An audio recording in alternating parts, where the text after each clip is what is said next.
Ang detalye ng balita yan mula kay Let Narciso. Let, magandang umaga! Good morning, Lakay Raymond, Sister L. Gaganapin ngayon sa Malacanang ang ceremonial presentation ng nilagdaang Memorandum of Agreement para sa Philippine Civil Service Digital Leadership Program. Nakipagkasundo ang CSE sa National University of Singapore's Institute of System Science at sa Private Sector Advisory Council sa pamagitan ng Private Sector Jobs and Skills Corporation para ilunsad ang programa. Ang inisyatiba na pinondohan ng Temasek Foundation, Ayala Group at SM Group.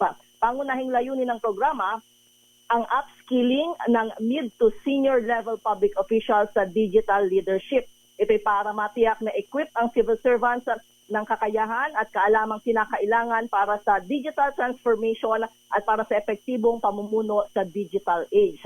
Katuparan ito ng pangako ng administrasyon para sa digital transformation sa gobyerno na ginawang posible sa pamagitan ng public-private academic partnership.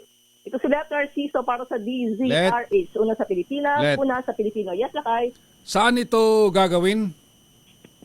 Sa Malacanang. Malacanang gagawin. Presentation. Pero kailan sila aalis? Si Pangulo at saka si First Lady papunta ng Italia?